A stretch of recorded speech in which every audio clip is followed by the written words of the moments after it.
Salam dəyərli izləyicilər. Bugünkü sınaq imtahanı 13-dür 2020 sınaq tarix kitabçasından başlayaraq ümumi sınaqdır. Birinci sualla başlayaq.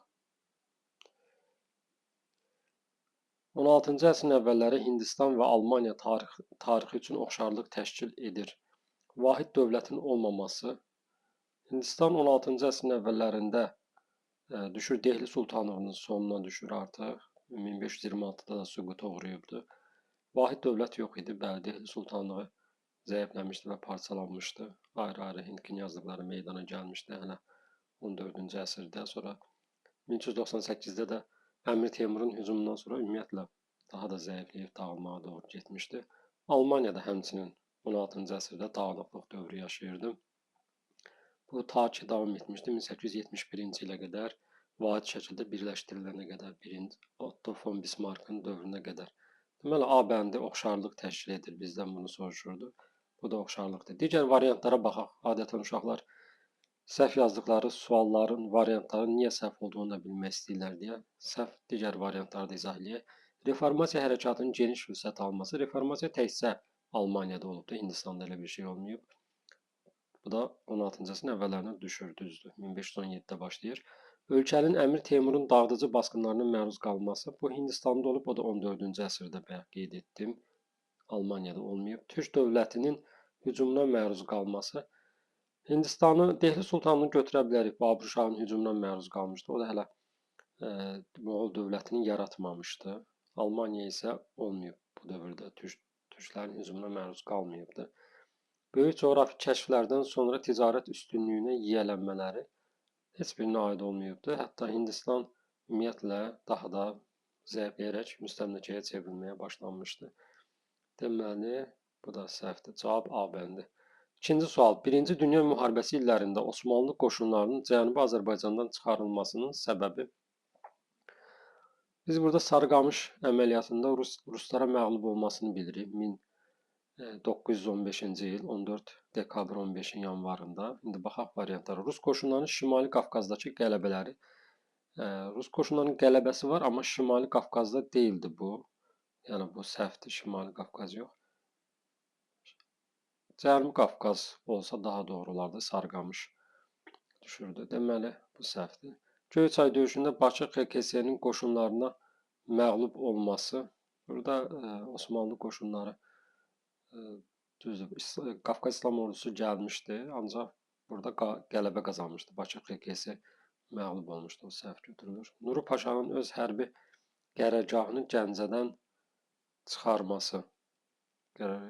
Adiyyəti yoxdur. Digər bütün variantlar əlaqəsiz variantlardır. Sarıqamış döyüşündə Osmanlı qoşunlarının məğlub olması. Sarıqamış döyüşündə bayaq qeyd etdik, doğru cavab bu olacaq. Deməli, qələmi seçək. Doğru cavab bəli, D olacaq. Almaniya ilə Osmanlı dövləti arasında hərbi ittifaqın pozulması. Belə bir şeydə rast gəlməmişik. Cənubi Qafqazla bağlı fikir ayrılıqları olub, amma hərbi ittifaqın pozulması deyilən bir şeyə rast gəlməmişik. 3. Qarabağ, Qaradağ, Naxçıvan xanlıqları iştirakçısı olmuşdu. Cavduşan döyüşündə heç biri iştirakçı olmamışdı. 1774-cü ildə Quba xanının Fətəli xanla Dağıstan hakimləri Əmir Həmzənin başçılığı ilə onlarla döyüşmüşdü, məğlub olmuşdu. Kürəkçay müqaviləsi 1805-ci ildə baş veribdi. Bu müqavilə Qarabağ və Şəki bağlamışdı Rusiya ilə. Yəni bizdən soruşur ki, üçünə də aid olsun. Yəni bu üçünə də aid olması lazımdır. Ona görə bu təkcə Qarabağ olubdu burada. Qızılqaya xəyanətinin iştirakçıları. Bəli, Qızılqaya xəyanətinin iştirakçıları kimi götürə bilərik. 1752-ci ildə Şəkiyə qarşı Gürcü Çar II İraklinin təşdiqi ilə Qarabağ, Qaradağ, Naxçıvan, İrəvan, Gəncə bunlar iştirak etmişdilər. Şəki xanı Hacı Çələbiyə qarşı, ancaq bu xəyanət Hacı Çələbi xan tərəfindən də pozulmuşdu. İkinci İrakli məğlub edilib geri göndərilmişdi. Şiraz qonaqlığı adlanan hadisənin iştirakçısı doğrudur, götürə bilərik, olubdur. Qızılqaya deyək 1752, Şiraz qonaqları da 1763-cü ildə. Burada da oxşar hadisə olur. Urmiya üzərində qələbə qazanmış Kərimxan Zənd müttəfiqlərinə Qarabağ, Qaradağ, Naxçıvan, Sərab müttəfiqlərinə təklif edir ki, gələk bu qeyd eləyək, bu qələbəni qeyd eləyək. O adla Şiraz aparıb və geri qaytarmamışdı. Georgiyevski müqaviləsi 1802-ci ildə Azərbaycandan Lənkəran və Quba xanlığı iştirak etmişdi. Heç birinə aid deyil. Cavab 3-4 olacaq. C bəndi.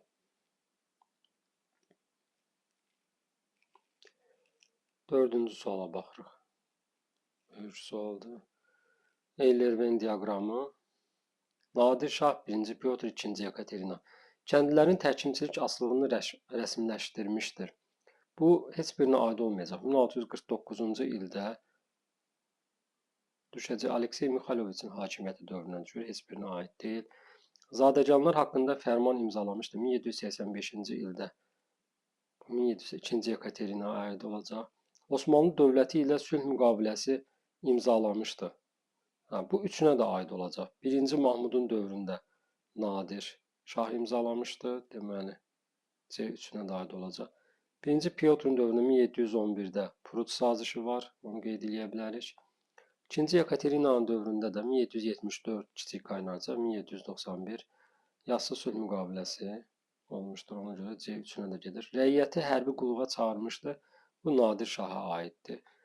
1734-cü ildə hələ şah olmamışdan əvvəl də çağırmışdı. Şah olandan sonra da ordunu rəiyyətdən təşkil etmiş ki, bu da kənd təsərrüfatına ziyan vurmuşdu. Baltik dənizinə çıxmaq uğrunda müharibə aparmışdı. Pyotra aiddir. Şimal müharibəsi 1700-1721-ci illərdə qalib gələrək İsveçə çıxa bilmişdi. Deməli, 1-ə D, 2-yə Y, 3-ə B, 4-ə də C, cavab E bəndi. Növbəti 5-ci sual. 16-cı əsrin sonu 17-ci əsrin əvvəllərində Osmanlı dövlətinin tənəzzülünün daxili səbəblərindəndir. 16-nın sonu 17-nin əvvəlləri. Avropadakı, bizdən soruşur, diqqət eləmək lazımdır, daxili səbəblərindəndir deyir. Xaricini də bizə verərək çaşdıra bilərlər. Avropadakı sürətli inkişaf bu xarici səbəb ola bilər. Təbii kapitalizmin, manufakturaların meydana gəlməsi, Osmanlıda isə ləng gedirdi bu proses, demək olar ki, getmirdi. Təhlükəsizlik təminatı üçün kəndlilərin şəhərə köç etməsi, bəli, bu daxildir, aiddir. İqtisadiyyatın zəifləməsi aiddir. Ordu quruculuğunda olan nöqsanlar bunu da götürə bilərik daxili səbəb kimi. Köprülü Mehmet Paşanın uğursuz islahatları demək yanlışdır. İslahatlar keçirmişdi, uğurlu da olmuşdu, ancaq kifayət etməmişdi. Müvəqqəti xarakteri daşıyırdı. Ona görə götürə bilmərik. Deməli, 2, 3, 4 cavab B bəndi. Yəni, köklü islahatlar həyata keçirilməmişdi. Şah 1-ci İsmailə aiddir. Mərv döyüşü. Mərv döyüşü 1510-cu ildə aiddir. Şeybaniləri məğlub etmişdi. Xorasanı ələ keçirmişdi İsmail. Çaldıran döyüşü aiddir. 1514-cü ildə Çaldıranda aiddir. Şah deyir, bir də buna da diqqət etmək lazımdır. Bizim ən böyük problemlərimizdən biri şagirdləri çaşdırmaq üçün bu tip sualların verilməsidir. Şahdır, şah deyil, şahlıq dövrü. Şəki hakimliyinin tabe edilməsi, yəni qurulduğu dövlətə tabe edilmişdir. Amma Şəki hakimliyinin ləğv edilib birbaşa Səfəvilər dövlətinə birləşdirilməsi o 1-ci Təhmasibin dövrünə aiddir. Şirvanşahlar da Şəki hakimliyi də 1-ci İsmailə tabe olmuşdular. Çabanı döyüşü ümumiyyətlə İsmailə şahlıq dövrünə aid olmayacaq, ona görə götürməyəcək. Yoxsa 1500-cü ildə bu döyüşdə İsmail qalib gəlmişdi. Ərdəbil hakimliyi dövrünə götürürük.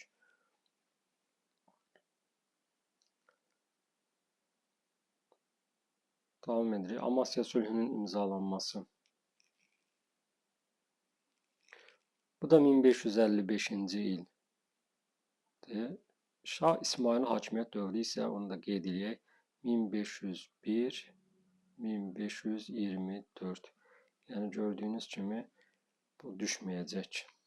Doğru cavab 1, 2, 3 A bəndi. 7-ci suala baxırıq. Cənubi Azərbaycan, Şeyx Məhəmməd Xiyabani, Seyid Cəfər Pişəvəri. Bu hərəkatın illərini də yaza bilərik bura. 1917 20-ci illər, 1941-46-cı illər.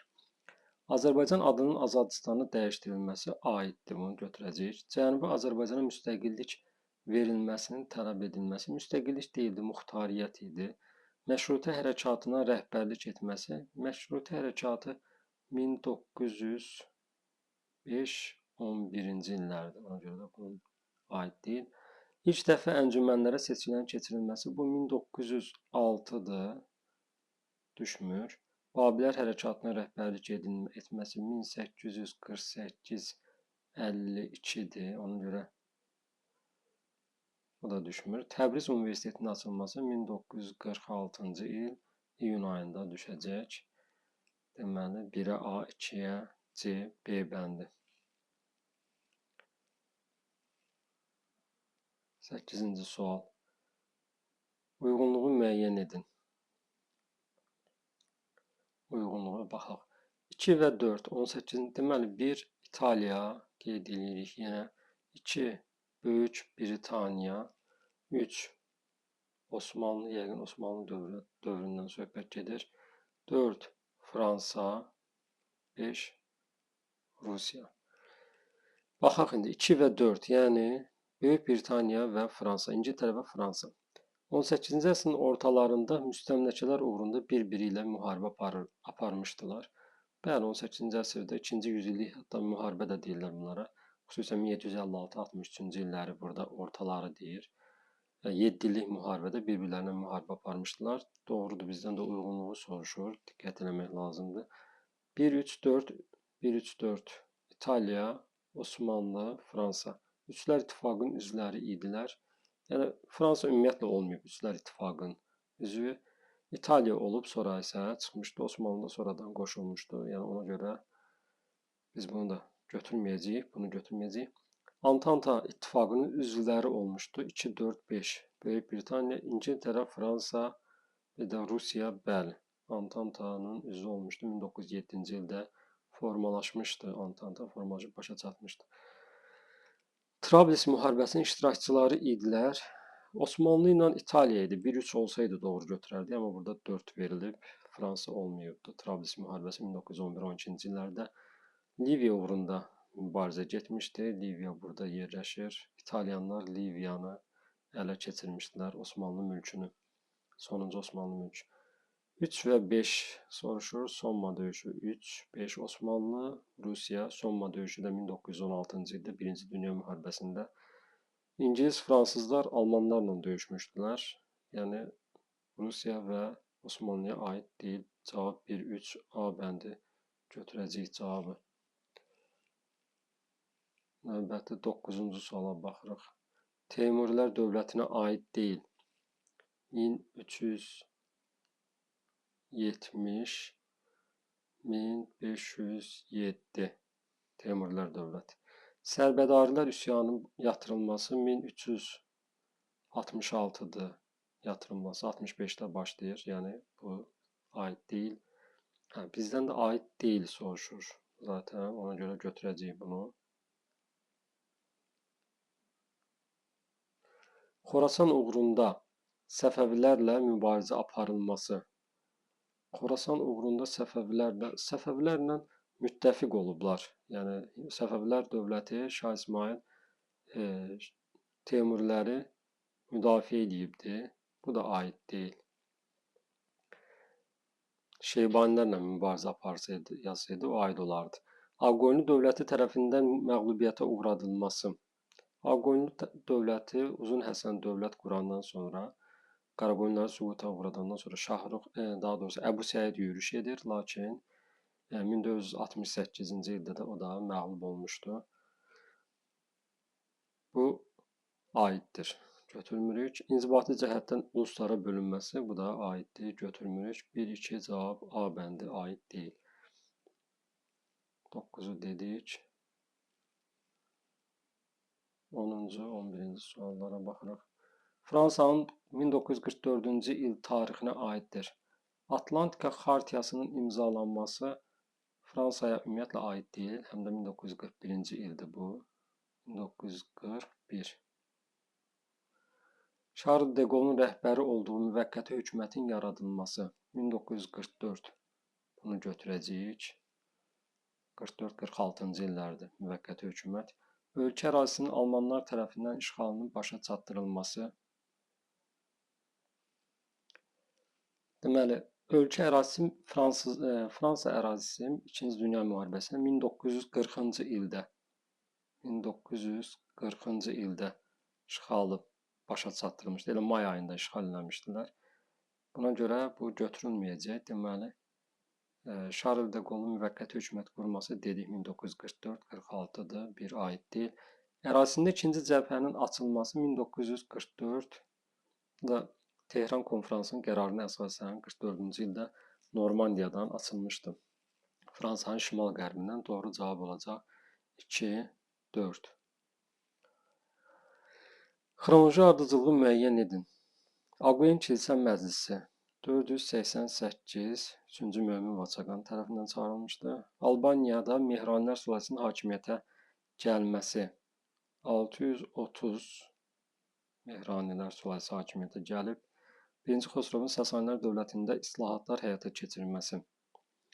1-ci Xosrovun hakimiyyət illəri 531 579-cu illər 6-cı əsr götürüləcək. Deməli, 1, 3, 2 doğru cavab C bəndi.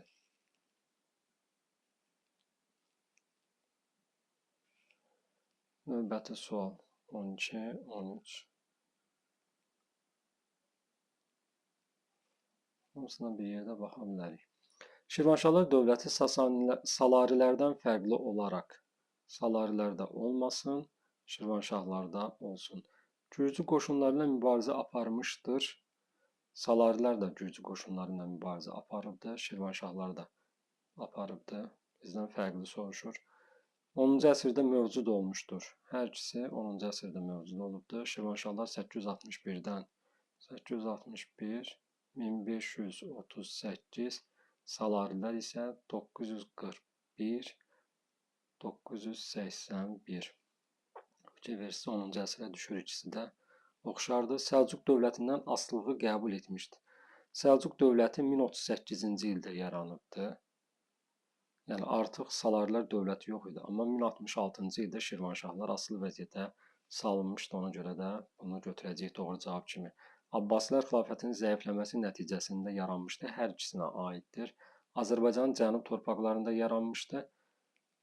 Salarilər cənub torpaqlarında yaranmışdı. Paytaxtı Ərdəbil idi. Şirvanşahlar isə Kürdən şimalda, Azərbaycanın şimal torpaqlarında yaranmışdı. Bu da səhvdir. Uyğunluq pozulmuşdur. Xudafərin körpüsü Cəbrayıl doğrudur 1027-ci ildə tikilib. Gülüstan türbəsi Təbriz. Gülüstan türbəsi Naxçıvandadır, Təbrizdə deyil. Ona görə də pozulub, burada cavab B olacaq. Gülüstan qalası Şamaxı doğrudur, 12-ci əsr. Qoşa Minarə Naxçıvan doğrudur, Memar Əcəmi tərəfindən. Ağoğlan məbədi Laçın, bu da doğrudur. 3-7-ci əsr Alban memarlıq abidəsinə aid olacaq. 14. Əbu Tahir 1-ci Axistan, 1-ci Təhmasib üçün oxşar cəhətdir. Zaten Əbu Tahir deyəndə ağla ilk olaraq 918-ci ildə paytaxtın köçürülməsi gəlir. Onu götürə bilərik. 918-də paytaxt köçürülmüşdür Şamaxıya. 1-ci Axistan dövründə 1192-ci ildə paytaxt köçürülmüşdür Bakıya. 1-ci Təhmasibin dövründə də, bu qeyd edək ki, hər ikisi Şirvanşahlar dövlətidir. 1-ci Təhmasibin dövründə də 1555-ci ildə paytaxt köçürülüb Qəzvinə, Təbrizdən Qəzvinə, Səfəvilərdə. Evet, bir şey verirsinizsə üçünün də oxşar cəhəti nə olacaq? Paytaxtın köçürülməsi. Cavab Y.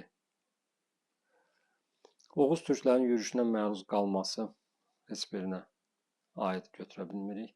Ərəb xilafətin qoşunlarını məğlub etməsi heç birinə aid deyil. Gürcü qoşunlarına məğlub olması.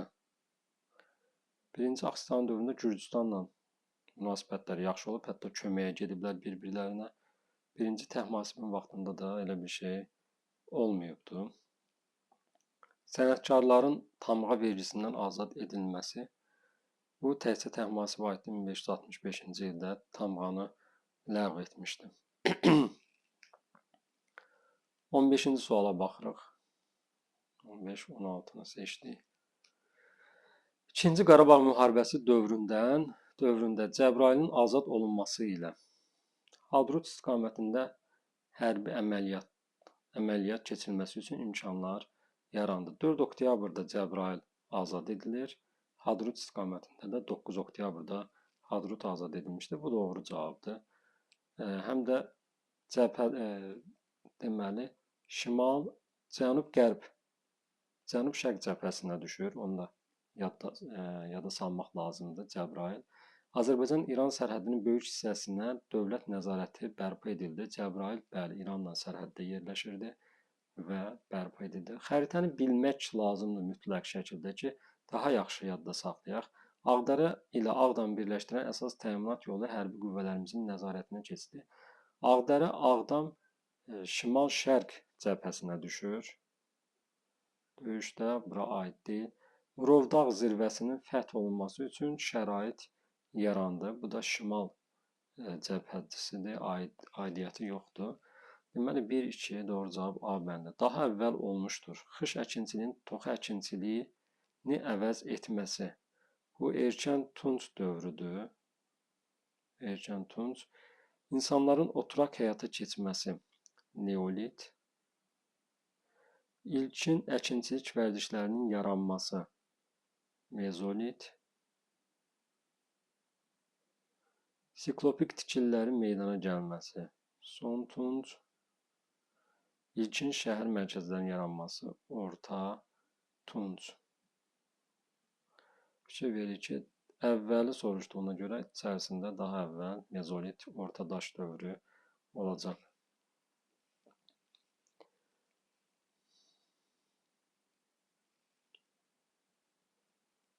Uyğunluğu müəyyən edin. 19-cu əsrin 70-ci illərində Şimali Azərbaycanda. 70-ci illər soruşur. Bir də Şimali Azərbaycan soruşur. Yəni 1870-ci illər Şimali Azərbaycan. Mədəni həyatda yeniliklər. Sosial-iqtisadi həyatda yeniliklər.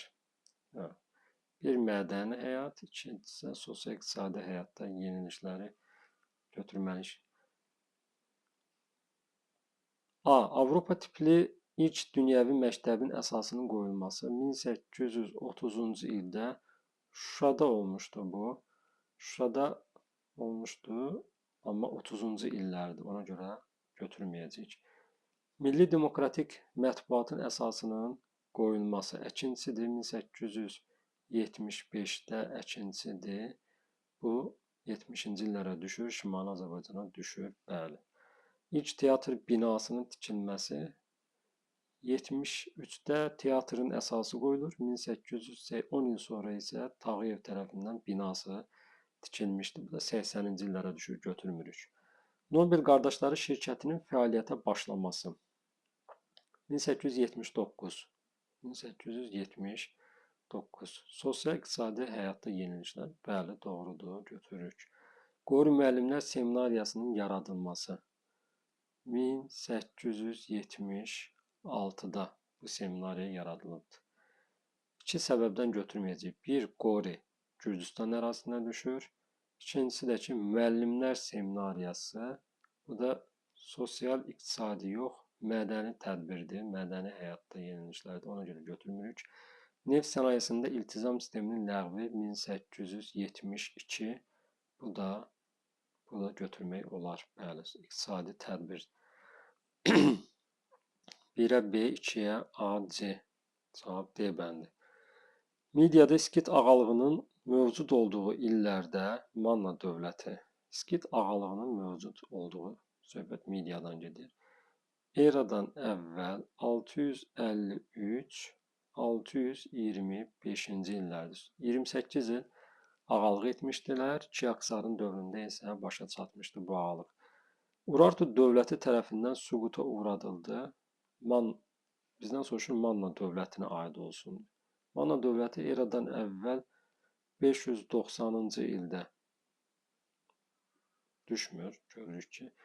Deməli, Assuriya ilə ittifaqı bərpa etdi. Ahşeri pozmuşdu 650-ci ildə. Ahşeri taxtdan salınıb öldürüləndən sonra Uvalli taxta çıxır 650-630. Uvallinin dövründə də bəli 650 eradan əvvəl yazaq, eradan əvvəl 650-630-cu illərdə artıq bu düşür hara? Həmin İskit ağalığı dövrünə. Ona görə də bunu götürəcəyik. İranzu tərəfindən vahid halda birləşdirildi. İranzunun hakimiyyət illəri 840-819. Ona görə 7 çıxdı 9-cu əsrə aid deyil. Makedoniya dövlətinin hücumuna məruz qaldı. Ümumiyyətlə Makedoniya dövləti ilə Manna dövləti eyni vaxtda mövcud olmayıbdı. 2-ci Sarqonla Sirdaqqa müqaviləsini imzaladı. Bu da gedir çıxır. Deməli, İranzu üzr istəyirəm 740-719-da onu qeyd edeyim. Uşaqlarda səhv anlamasınlar, səhv yadda saxlamasınlar. 740-719. Sirdaqqa müqaviləsi də 714-cü ildə Ullusunu ilə 2-ci Sarqon arasında imzalanmışdı. Bu da düşmür. Cavab B bəndi.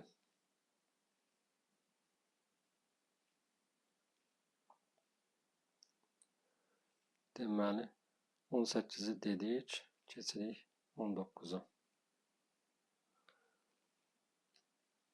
Xəritəyə əsasən Sacilər, Rəvvadilər və Şəddadilər dövlətinin paytaxtı olmuş şəhərlərin müvafiq ardıcıllığını müəyyən edin. Sacilər dövlətinin 2 paytaxtı olubdu. Olacaq hansı? Marağa, Ərdəbil. Marağa verilməyib, buralara düşür. Amma Ərdəbil verilibdir. Birinci 4 gəlir. Rəvvadilər dövlətin paytaxtı Təbriz şəhər olubdu. Rəvvadilər əvvəlcə Ərdəbil, sonra Təbriz götürə bilərik. Şəddadilər dövlətinin paytaxtı olmuş şəhər Gəncə şəhəri, o da 3-ə düşür. 4, 2, 3 cavab olacaq A bəndi. Hadisə nəticə əlaqələrinin doğru verildiyi cavabı müəyyən edin. Monqolların birinci yürüşü Gəncə şəhərinin ələ keçirilməsi. Gəncə şəhəri ələ keçirilməmişdir. Səhv olacaq. Bizdən doğru verildiyi. Çünki Gəncədir, Təbrizdə xərac verərək dağıntılardan xilas olmuşdu, yəni işğal edilməmişdi. Marağanın Xarəzmşahlar tərəfindən tutulması, Atabəylər dövlətinin süqut etməsi. Xeyr, yəni Marağa aidiyyəti yoxdur. Marağa şəhəri Atabəylərin olsa da paytaxtı deyildi. Ona görə də onu götürmürük. İkinci Axstanın Monqollardan asılı hala düşməsi, Kəsranilər sülaləsinin hakimiyyətinə son qoyulması. İkinci Axstanın Monqollardan asılı hala düşməsi, yəni Hülakülər dövləti 1256-cı ildə yaranır. İkinci Axstan asılığı qəbul edir. Amma Kəsranilər sülaləsinin hakimiyyətinə 1382-ci ildə Huşəngin öldürülməsindən sonra son qoyulmuşdu. Bu da aid deyil. Xarəzmşah Cəlaləddinin Azərbaycana yürüşü, Təbriz sənətkarlarının qara qoruma aparılması bu Monqolların yürüşü ilə aparılmışdı. Yəni Cəlaləddinə aidiyyəti yoxdur. Dərbəndi Monqollar tərəfindən tutulması, Cənubi Qafqazın Ali Monqol xaqanlığına tabe edilməsi. Dərbənd Monqollar tərəfindən 1239-cu ildə tutulur. Bununla da Azərbaycan düşür Cənubi Qafqaz düşür Ali Monqol xaqanlığının hakimiyyəti altına. Bəli, doğru cavab bu olacaq. 21-ci suala baxırıq. Məntiqi ardıcıllığı müəyyən edin. İngiltərə kralının özünü papanın vassalı elan etməsi, bundan sonra üsyan baş vermişdi və Böyük Azadlıqlar Xartiyası 1215-ci ildə qəbul edilmişdi. Dedik, üsyan baş verir, papanın vassalı elan etməsi, ölkə əhalisinin üsyana qalxmasını doğru cavab götürəcəyik. Digər variantların aidiyyəti yoxdur. 10-cu əsr Bizans və 16-cı əsr Osmanlı dövləti tarixində ümumi cəhət. Baxaq, Abbasilər xilafətinin məğlub edilməsi. Abbasilər zaten 1258-də süquta uğramışdı, ona görə də bu heç Osmanlıya aid olmayacaq. Abbasilərin zəifləməsi Bizansın da onun torpaqlarını, itirdiyi torpaqları geri qaytarmasına səbəb olmuşdu. Hansı torpaqlar idi? Şimali Mesopotamiya, Suriyanın bir hissəsi, Krit və Kipr adaları. İspaniya qoşunlarına qarşı müharibə aparılması. Yəni Osmanlı 16-cı əsrdə aparıb qələbə qazanıb, amma Bizansın vaxtında hələ İspaniya dövləti yaranmamışdı. Dövlətin paytaxtının yeni şəhərə köçürülməsi. Bizansın bir dənə paytaxtı olub, Konstantinopol heç ara köçürülməyibdi. Osmanlı da 1500-cü illərdə paytaxt dəyişikliyi etməyibdi. Kiprin dövlətə birləşdirilməsi, bayaq bunu qeyd etdim. Bizans 10-cu əsrdə birləşdiribdi. Osmanlı dövləti də Sultan II Səlimin dövründə, daha dəqiq ilini desək, 1571-ci ildə Osmanlı dövlətinə birləşdirilmişdi. Cavab D bəndi olacaq. Fransa ilə ticarət müqaviləsi təkcə Osmanlıya aid götürə bilərik 16-cı əsrdə. Kapitulyasiya imzalamışdı Fransa ilə. Deməli, bu da səhv olacaq. Cavab Dərbənd, D bəndi olacaq. 23-cü suala baxırıq. Vestfaliya sülhünün nəticələrinə aiddir. 1648-ci il. Almaniyanın siyasi dağınıqlığı rəsmiləşdi. Nəticələrinə aid olanları soruşur. Bəli, siyasi dağınıqlığı daha da möhkəmlənir. Dənizlərdə hökmranlıq İngiltərəyə keçdi. Bu La Manche döyüşünə aiddir. İspanları məğlub edəndən sonra Vestfaliya aid deyil. Qərbi Avropada siyasi üstünlük Fransadan İspaniyaya keçdi. Fransadan İspaniyaya yox, İspaniyadan Fransaya olmalı idi. Ona görə bu səhvdir. Kilsənin gücü məhdudlaşdırıldı. Bəli, ilk dəfə Papa dövlətlərarası müqavilələrdə Papanın imzasına ehtiyac qalmadı. Avropada baş verən dini müharibələr sona çatdı. Bu da doğru cavabdır.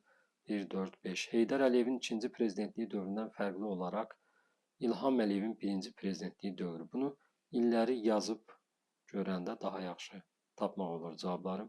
İkinci prezidentlik dövrü Heydər Əliyevdə 1998-2003.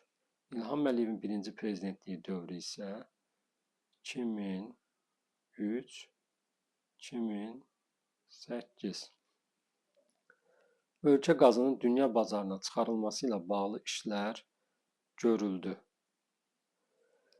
Deməli, qaz kəmərinin çəkilməsi ilə bağlı Bakı, Tbilisi, Ərzurum qaz kəməri var.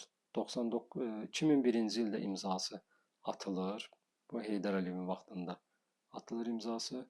2006-cı ildə də çəkilib başa çatdırılır. Bu da İlham Əliyevin dövrünə düşür. Yəni ikisinə də aiddir. Bizdən soruşur ki, fərqli olaraq İlham Əliyevin dövrünə aid olanı tapmalıyıq. Yəni bu ikisinə də aiddir, səhvdir. Dövlət Neft Fondu təsis edildi 1999-cu ildə. Düşür Heydər Əliyevin dövrünə, amma bu da səhvdir. Dünya Azərbaycanlıların qurultayı keçirildi. 2001-də keçirilibdi ilk dəfə. Sonra 5 ildən bir 2006, 2011 gedir belə. Deməli, ikisinə də düşür, fikir verirsiniz. İkisinə də düşür. Ona görə də götürmürük. Ölkədə çadır şəhərcikləri ləğv edildi. 2007. Bu doğru cavab olacaq. Təbrizdə Azərbaycan konsulluğu açıldı 2004-də. Bu da doğru cavab olacaq. 4-5 olacaq cavab.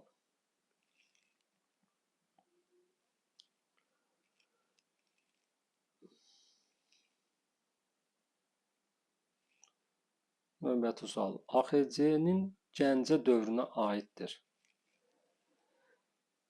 Gəncə dövrü qeyd etməliyik. Nə vaxtdır? 1918 16 iyunda köçürülür. 16 iyun nə vaxta qədər? 17 sentyabra qədər. Bakı azad ediləndən sonra Bakıya köçürülmüşdür. 17 sentyabr. Deməli, bir ildə olubdur. Bir ildə iyun, iyul, avqust, sentyabr. Göyçay yaxınlığında Bakı XKS-nin qoşunlarının məğlub edilməsi 27 həmin il 1918 27 iyun 1 iyul tarixlərinə düşür. İyun, iyul. Yəni bu aid olacaq. Batum müqaviləsinin imzalanması. Bu 1918 4 iyundur. 1918 4 iyun. Fikir verirsinizsə düşmədi artıq bu. Məktəblərin milliləşdirilməsi 28 avqust 1918 28 avqustda. Artıq bu bilirik düşür. Neft sənayesinin milliləşdirilməsi. Yəni AXC-nin belə bir tədbiri ümumiyyətlə olmayıb. Neft sənayesi milliləşdirilməyib. Doğru cavab 1-3. Xronoloji ardıcılığı müəyyən edin. Axund dövlətinin əsasının qoyulması 4-cü əsrin ikinci yarısı deyə bilərik. Uyğur dövlətinin süqut etməsi 840. Franklarla ərəblər arasında Puatiye döyüşü 732. Qəznəlilər dövlətinin Hindistana yürüş etməsi 1026. 17 dəfə Sultan Mahmud Qəznəvi yürüş etmişdi. Xronoloji ardıcıllıq 1, 3, 2, 4. 1, 3, 2, 4.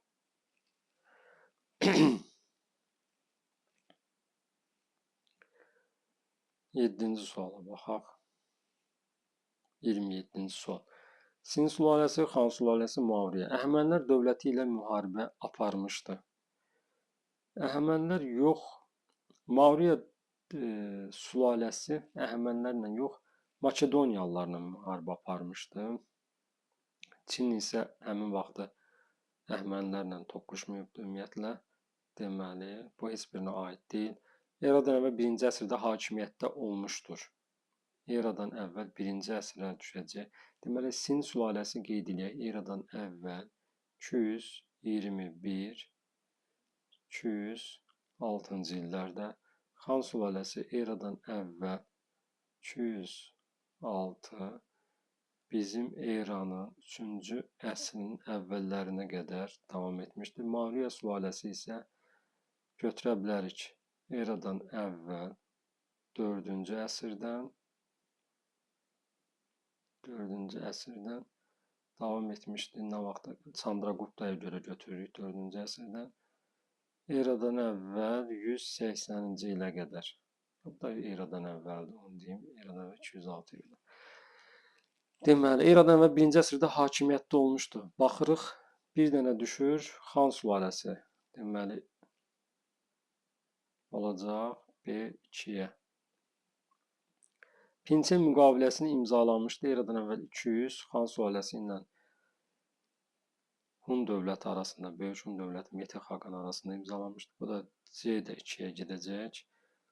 Hun hücumlarından qorunmaq üçün müdafiə səddinin, yəni Böyük Çin səddinin inşasına başlanmışdı. Eradan əvvəl 214 hara düşəcək? Sin sülaləsi Sin Şuxandinin dövrünə. D. Yunan-Makedon qoşunlarını məğlubiyyətə uğratmışdı.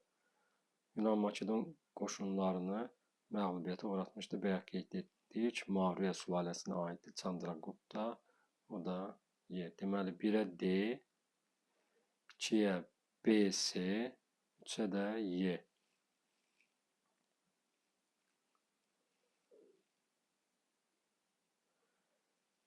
Baxaq. Mətndən söhbət 1688-ci ildə Hollandiyalı Oranlı Vilhelm İngiltərə sahillərinə çıxır.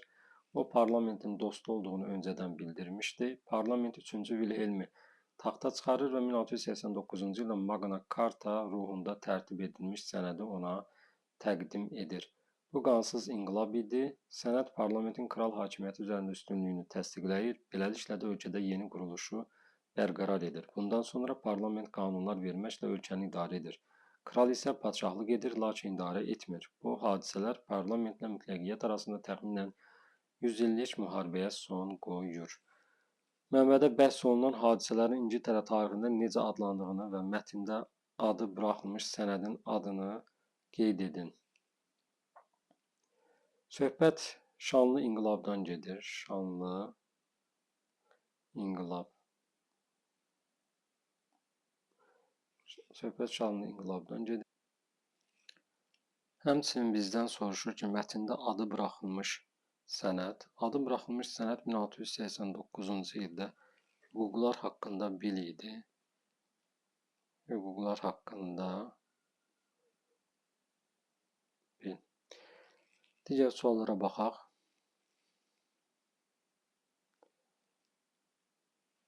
Haqqında bəhs olunan sənədin mahiyyətini əks etdirən və mənbədə göstərilməyən iki cavabı qeyd edin deyir. İki cavab. Bu cavablar nələr ola bilər? Mütləq monarxiya zəiflədildi. Hakimiyyət deməli, qanunları vermək və vergiləri müəyyən etmək yalnız parlamentə aid ola bilərdi. Hüquqi dövlətin əsası qoyuldu bununla da İngiltərədə. Stuartlar sülaləsinin hakimiyyəti müvəqqəti oldu. Bunu deyə bilərik. Kralın artıq vergiləri, qanunları veto etmək hüququ yox idi, ləğv edildi o.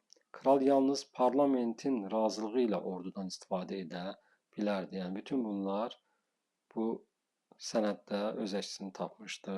Sənəddə hüquqlar haqqında bildi. Digər suala baxaq. 30 mənbədə bəhs olunan hadisənin iki nəticəsini qeyd edin. İki nəticəsini, əslində bunlar bir-birlərinə çox yaxındır. Burada yenə də hakimiyyət burjuaziyanın əlinə keçir. Bunu qeyd edə bilərik. Kapitalizm inkişaf edir İngiltərədə. Bunu qeyd edə bilərik. Kralın hakimiyyəti zəiflədildi. Konstitusiyalı, daha doğrusu konstitusiya yox idi. Parlamentli monarxiya oldu. Kral artıq parlamentlə birlikdə dövləti idarə etməli idi. Bunları deyə bilərik. Hakimiyyət burjuaziyanın əlinə keçdi. Stuartların hakimiyyəti müvəqqəti oldu, yəni başa çatır və s. Bunlardan ikisini yazmaq kifayət edər. Sağ olun, dəyərli izləyicilər, növbəti izahlarda görüşərik.